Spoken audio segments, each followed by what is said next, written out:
"Teddy, it's supper time," Karen whispered to the bear as she walked into the 15 by 15 steel enclosure. The rank smell of urine and feces infested the area. The cage door creaked as she closed it behind her. The bear, lying on the cold concrete ground in the corner, a chain around its neck, but still able to reach Karen if it wanted to. It watched her as she approached the creature with a shovel full of dog food, anticipating her tossing it to the opposing corner as she does every Sunday evening. She did, and the bear lurched toward the scattered sweet potato and lamb dry food. The 350-pound animal moved with ease. Granted, it was locked up in a cage for at least 9 years. The heavy metal chain dragged behind it, coiling around its neck as it moved freely in the cage, ingesting heaps of dog food at a time. It was Karen's first stop of the evening, as she still had to feed the mountain lion and tiger a few cages over. But Teddy was her favorite.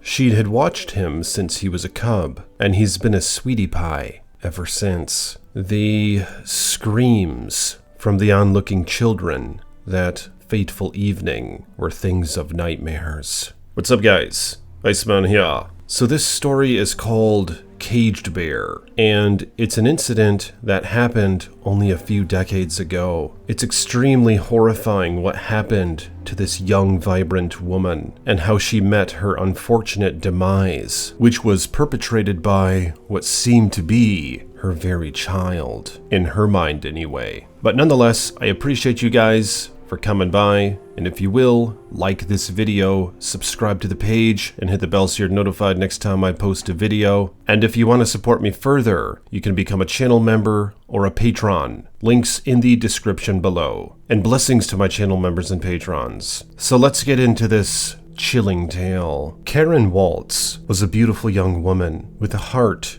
for nature and animals. Karen and her husband possessed a permit in the state of Pennsylvania to keep, sell, and possess exotic animals. At one point, the Waltzes kept an African lion, cougar, jaguar, tiger, bear, leopard, and 2 servals on the wooded property in Ross Township, a rural area about 30 miles northeast of Allentown in northeastern Pennsylvania. It was often a startling thing for new neighbors or visitors to the neighborhood to hear the bellowing roar of a lion or tiger from the property, all of which died from old age, aside from the mountain lion and tiger prior to the day of the attack. Enter only if specifically invited. A sign at the end of the Waltz's driveway, a sign of the things to come. Karen's husband, Marshall, was a school teacher. At 38 years old, he was supporting his wife and children for them to stay home and take care of the animals, occasionally turning a profit on some, but for the most part, keeping them as their own. Bears have a tendency to suffer when kept in captivity. In nature, they range widely, with some individuals having territories that span 15 miles. Black bears choose territories that include a variety of habitat types, which include their favorite seasonal food sources and plenty of cover. A small, barren cage with little to no enrichment can cause unusual behaviors in bears, like pacing, swaying from side to side, and chewing the bars of the enclosure. And they can suffer like this for a long time. In captivity, black bears have been known to live more than 30 years. Keeping bears in captivity can be a dangerous endeavor, and for Karen, she paid for it with her life.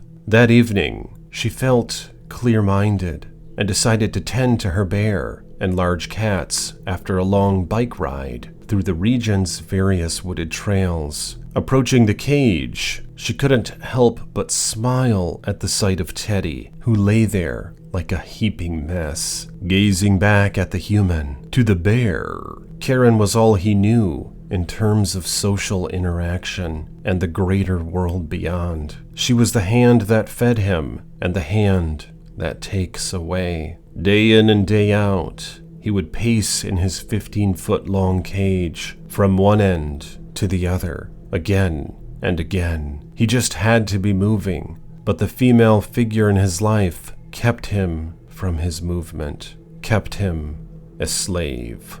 She creaked open the steel cage door, whispering good thoughts to the cuddly creature, a standard practice of hers. She would enter his cage several times a week, though ill-advised by authorities. Many exotic animal keepers have a 2-stage cage where they can safely feed their animals. But with the bear, specifically, Karen didn't think she needed such things. He was her child. What a young, beautiful ball of fur he was in those days. She fed him milk from a bottle. She was his mother. But as the years turned into more years, the bear grew weary. Karen turned her back to the huge creature, perhaps her fatal mistake. She could hear it gnawing on the dog food as usual, almost as if she wanted to trust it, that it would never wish her harm. She began scrubbing the corner with her back turned to the monster, when, in a moment's time, it turned on her. The bear crushed her body as it attacked her from behind. Her petite frame couldn't handle the massive size of the monster. How it pressed down on her as it tore into her back and neck. She screamed and moaned in agony as her body collapsed to the stone floor with the animal atop her. It managed to flip her around, belly up, and she fought to cover her face and neck as best she could. But the bear's massive jaws made it through her fighting hands and tore a large chunk out of her neck as blood spilled everywhere, puddled the cage floor. The bear began eating her alive as she took her last breaths. Her children, hearing the commotion, ran outside to find their mother in a fetal position with the bear atop her, the door to its cage still open. Their screams of death and terror didn't stop the creature, but only caused it to make haste of its work on the fresh new kill. Her lifeless corpse lay still as the bear buried its snout into her gut for a moment, only to lift it back out, pulling out some intestines. As the children watched in horror, Teddy soullessly gazed back at the children as it chewed on their mother's liver, still partly attached to the rest of her body. Their father came running out of the house, pulling out his pistol at first glance of the horrific scene in front of him. The bear left its kill and began moving toward the people, making its way out of the cage with intent. He filled the bear with the entire cylinder from his .38 revolver, collapsing the giant only meters away from where he stood with his now motherless children. Jeez, what do you guys think about that story? What a chilling thing to be a part of. And the fact that these people kept animals for over a decade. Lions, tigers, things of the like. It always would interest me when I drive by someone's property and I noticed they had some sort of massive animal cage there. And you just knew they were managing something that was quite formidable. But I wonder what ultimately entices people to do such things, where they just want to somehow maybe possess the power, or tame the power rather, and have dominion over it. When the reality is, bears are so strong. They have very strong and dexterous limbs, along with a ferocious bite, and their hefty weight makes them seemingly invulnerable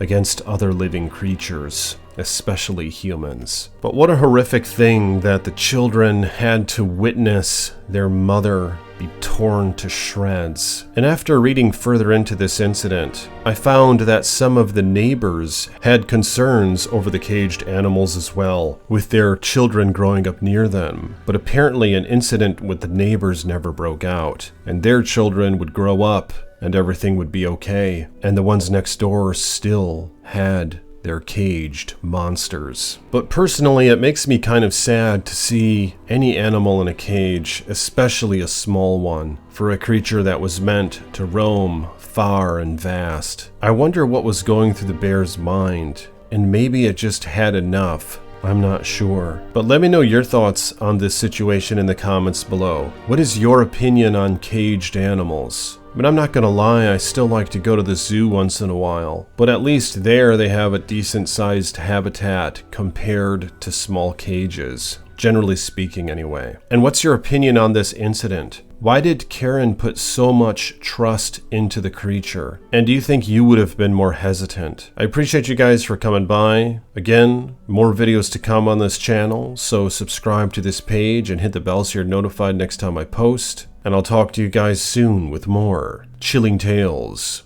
from the Iceman.